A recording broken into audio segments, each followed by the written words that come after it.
The modern Rambo films that came out in the last 10 years start out with the fourth Rambo movie, just titled Rambo. From here, he is seen as a little bit older. He's more middle aged. I'd say he's in his probably late 40s, early 50s, dealing with the fact that he's no longer the man he was, and he's had some time to himself. He's really just dealing with trying to maintain his sense of normalcy living in the East, and you see kind of a broken man, or not broken, but more just a man who's hardened himself over. His heart is hardened. He doesn't do anything except for what needs to be done. He's still surviving, but in a way that he has so much more to offer. Really, all he's doing is capturing snakes at the time you see him in the beginning of the film. Finding snakes, having snake fights, and seeing men try and dodge snakes for a certain amount of time. And it's kind of comedic almost, just seeing this amazing character that has so much potential and so many skills and abilities, and yet he's using that to just go out into the jungle with a couple guys on a boat and fill a bag with snakes. So interesting.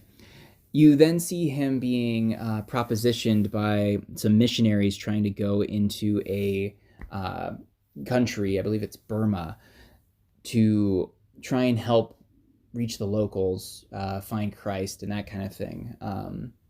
Interesting take on another more modern situation of ongoing civil war, where they went from going to the other three films dealing with their topics of the time. You then see Rambo dealing with kind of fear, as he says, "Oh, it's a fool's journey. There's no point in going forward with it." All through very tiny bits of dialogue, basically just looking at them and saying, "No, I'm not going to take you into the country. You're going to kill yourselves, and it's a waste of time." They end up telling him, like, "Hey, we need to go through," and the woman who plays Rita in Dexter, great actress, she ends up actually getting him to go through with it and going, "Okay, fine, I'll take you guys," but only because of what she said. She talks him into it, and they take the boat into the country, getting attacked by pirates. They then have to fight the pirates off, seeing not only how skilled Rambo is, but how brutal he is, and how he cares even less for people that he's dealing with now, and knows that it's a live or die situation all the time in this place. Really interesting place to take the character, how he's even less prepared to go forward with even helping people, because he knows the situation is going to require his action, and he doesn't want to be in that kind of situation. Nevertheless, he's still going to go forward with it, and he helps them. He's a weapon, and he's good at it, so he ends up getting them through. And you can tell the themes of the movie go into a darker tone, as you're seeing a much more brutal depiction of, instead of kind of the cleaner 80s aesthetic of having like, oh, we're gonna show war, but it's sad, but like not nearly as graphic. They do not pull their punches. This is a hard R film. You see limbs getting blown off, people getting killed constantly. It is harsh. It is a brutal, warlike area. And so they don't pull any punches when it comes to the violence being inflicted on the populace, even being inflicted on the other missionaries, because, of course, it goes wrong. These movies aren't built for happy endings. They're built for seeing a man go through harsh, horrible circumstances, and he's the one man that can actually do some good in the scenario, and seeing what good he can use with his skills and that kind of thing. From there, you then see him go through finding out that there's a camp where they've been captured. He ends up going to rescue the missionaries after getting them over the border. They then get partied up with some mercenaries that have been hired to rescue the Missionaries as well, and you kind of get to see his classic aspects of honor and believing in what's right in comparison to men who are there really just to get paid, and can't really care about what's happening. Yet Rambo not only has the abilities to get through what's happening, but also he takes it personally. From there, you see him take out huge swaths of guys, some of the most crazy action violence you've seen him do since the original films. And it's great to see Rambo doing what he does best in the jungle, just taking guys out. Fantastic, really cool, brutal, and has a very fitting ending that takes the character back to the States. And you see him, he doesn't win the girl or anything like that, but he gets to come home, or at least that's what we believe is happening. He's interacting with, or by the end of the film, you see him walking kind of not into the sunset, but into his sunset, his quote-unquote happy ending, as he is heading into a farmhouse with the name Rambo on the side of the mailbox. So possibly his dad, possibly somebody else, you're not really sure, but you see him going home to whatever family he has left in the United States. From there, we then have the final film that's come out in 2019, I believe, and that is Rambo Final Blood, finishing the Blood series, as it were, starting with Rambo First Blood to Rambo Final Blood. Or sorry, Rambo Last Blood. The final blood of the film is the final point of John having to protect the ones he loves, people that he actually knows, people who he actually cares about. It goes from being a war to a fight for what's right, to being a fight for what he truly believes in and who is most important to him. He's not really with family anymore, but a surrogate family, people that I guess were living on the land that he had and his family had owned, and he gets to know them and basically ends up treating them as a surrogate wife and a surrogate daughter, the daughter of a housekeeper that works on the farm. It's an interesting place that they take the story. It's even, I would say, as brutal as the one before it, with the new, more modern Rambos. You see him dealing with some very interesting aspects of his personality. He's now a little bit more talkative, not really dropping quips and that kind of thing, but just you see who Rambo could be as a normal person in society, and you feel he still has all of those weights, all of his past still hanging on to him, but he's trying to do whatever he can to suppress it and kind of keep it buried while he literally digs a hole. He has these giant tunnels underneath the property of the farm. He's been doing that as a way to think, as a way to cope, and it's treated as a person who's obviously doing this out of a coping mechanism. It's not super healthy, but at least it helps him. From there, you see his surrogate daughter trying to find more information about her true father, who lives in Mexico on the border of Texas, where they live. From there, you then see her talking to Rambo, Rambo trying to get her to forget about it. He was a bad man. You shouldn't be around him. There's nothing to know from about who he is except for the fact that he's not here, obviously, and that she should just, like Rambo, put her past behind her and move on, make the best of what she has and who she is. She obviously doesn't listen to him. She's a teenager and thinks she knows what's best, travels to Mexico and meets her father. He's a terrible dirtbag who says he never wanted her in the first place and she was nothing but a burden along with her mother. And she inevitably kind of just leaves in tears, and her friend down there, or who she thought was her friend, ends up using her. She gets picked up and sold into a human trafficking ring for prostitution, and they do not kind of pull their punches with that too. It's a horrible situation. You see the terrible things that are put on her. That's one of the things that you notice throughout the entire series, is that they try to not pull back from the violence, even if it is like 70s and 80s. It's not nearly as horrible as it could be, but they don't hold off on the brutality of what's happening around them. From there, you notice that she hasn't returned. Rambo ends up finding out where she's gone, and travels to Mexico to try and find her. Runs into the friend and finds the friend not only is not giving all the truth, but also has a bracelet that she wore previously when she was hanging out with Rambo.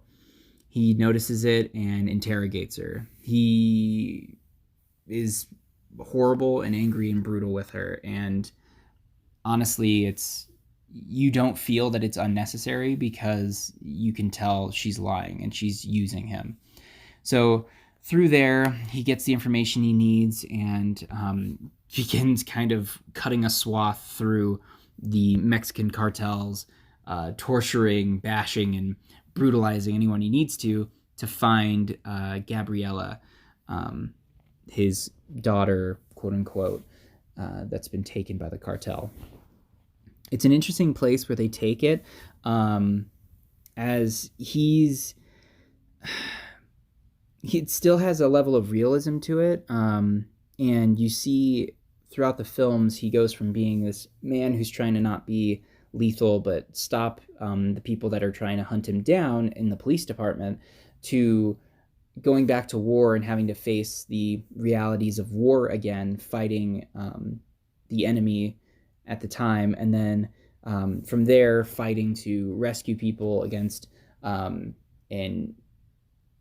outside force of another country in a country that's being kind of terrorized at the time, which does not age super well for the Afghanistan people. But from there, you have it going to the idea of him taking on crime in this horrible cartel that's abusing and taking advantage of women and that kind of thing. It's interesting that they go from having this impersonal relationship with his violence and stuff on the people around him to the most personal place possible, making his violence even more amplified. An angrier Rambo, who is now not only acting out of survival, but now out of aggression. He actively hates these people, and you feel it in all the kills that he does throughout the movie. It is harsh. At one point, he's almost breaking a man's clavicle out of his body because he's torturing the man for information, and it is harsh to look at. From there, he ends up finally finding Gabriella and taking her to the States after taking out a bunch of different dudes. The brutality in full spectacle, really making you realize this is a guy who deserves to be in a Mortal Kombat game. Like, him being a guest star in MK11 makes total sense. He is harsh, and you feel it in every kill throughout the movie. It is crazy. He like almost levels of him being like a horror icon, like ridiculous amounts of taking guys out. Almost to where you're just kind of feeling sorry for the guys, but at the same time you're like, well, they're also human traffickers and rapists and stuff, so not too bad. You don't feel too bad. Throughout that whole process, Gabriella ends up coming back with him. They almost make it home, and she's been subjected to so much torture and sexual abuse and drug abuse that she doesn't survive. She ends up passing away, and throughout the process ends up becoming overdosed, and she dies in his arms, basically. He delivers her to her mother, who is waiting back at the farm, and they bury her, let her mother leave, to go grieve and that kind of thing. And you can feel the failure that Rambo has and how he's just, it's turning into just blind fury. He's becoming now a man out for vengeance instead of survival. And it shows in how he then takes on the cartel. He goes back to Mexico, taking out one of the two brothers that are running this cartel, and leaving a message basically on the brother's corpse that, hey, come and get me. From there, the cartel then goes out and makes its way to take him down, and he turns his entire farm into a killing field. He creates a ton of elaborate traps, more brutal than the last, different weapons hidden here and there. He builds mines, he sets up fire lines and all this other stuff, and it is brutal. It's Home Alone on crack. It's like ridiculous how many kills he gets on this entire kill squad from this cartel. He just destroys. It's insane and brutal. Pretty awesome to watch. But throughout the whole thing, you're just realizing that this is a man who you've brought up his anger and opened up this thing out of himself that he had tried to bury for so long, but who he ultimately is. He's a weapon, and he is going to use who he's become. And it is, it's brutal. Throughout the whole series, though, at the end of the final movie, you see the credits air, and it shows images from all the past movies, kind of making it feel like this is probably the last film that they will make. The character of Rambo, John Rambo, is a man who has horrible things in his past inflicted on him and by him. And he's seen the worst sides of war, both overseas and also dealing with it in the States. And how he's kind of lived beyond all of his friends and family, be it friends who he made in the war, and then his commanding officer, and then obviously his family, being how nobody else is left there on the farm except for him. His past still haunts him, how he turns that into something to help people make such a... He's a sympathetic hero. His past is still haunting him, and it shows him being a flawed, broken person, but he succeeds as a hero and a warrior because he is just a human being with these big flaws. You want to see him move past who he was and become something better instead of just holding on to his training and the harsh realities that have been inflicted on him his whole life. But ultimately, he does want to try and just do his duty no matter what. And who that is John Rambo, a man of particular skills who wants to help no matter what. The Rambo saga has the benefit of having Sylvester Stallone be in the title role this whole time. That consistency is really, really cool, and you can feel it in the performance. He's helped shape the character both on screen and on the page, and it's something kind of to behold, a rarity with most large series like this, especially from classic 80s heroes and that kind of thing. You don't get the benefit of having those characters not feel overdone, never going too far as they craft the enemies to be someone who you will hate. So when you do see the hero kind of inflicting this turmoil on them, it's not something that you feel is really going too far, but it's harsh. It is pretty harsh. It creates kind of an interesting dichotomy as well that keeps the watcher in a state of cheering for Rambo, but also being kind of shocked by what he's been built to do, almost feeling sorry for the this broken dagger of a man who can still be used for horrible things, but it's who he is and who he's been crafted to be. I think the movies hold up better as you watch them as a full series. The classic 80s action flicks feeling a little bit more personal than what you would think of as a standard 80s action movie. They're less popcorny, except for probably the third one, and they're a little bit more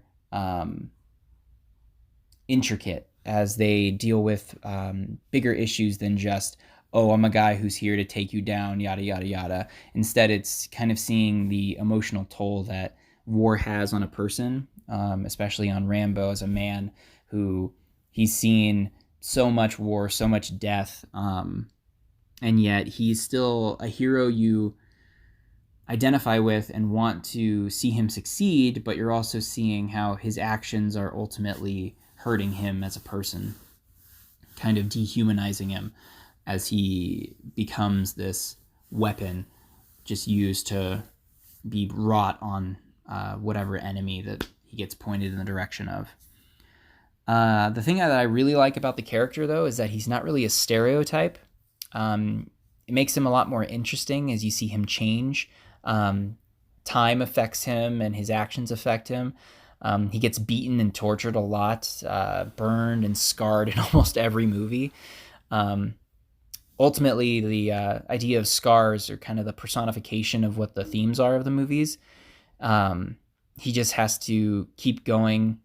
He can either hold on to them and use them or pick at them and not let them heal. Ultimately, by the end of the movie, kind of moving past them and being better for it.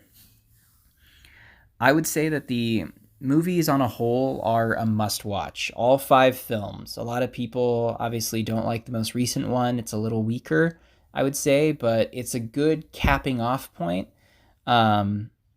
especially if you're an action fan, because it kind of takes you through the gambit of all of his past, even if it means just getting through the end credits. It shows who he's been throughout the last almost 50 years as a man who had to grow through his circumstances and become brutal throughout the whole process. The films are fantastic. I definitely recommend them.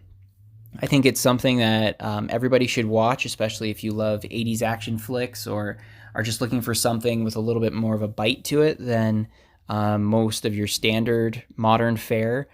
And I think it's going to hold up a lot better than a lot of series have recently. I do recommend watching all of them. If you can watch them all throughout the same weekend, I would say do it. It's fantastic, awesome, really cool action, great stunts, and the characters are intricate, yet have a nice simplicity to them. So I would definitely say watch them. Tell me what you think in the comments. Let me know if you are a fan of these cool action movies and what you might recommend from here on. And watch them.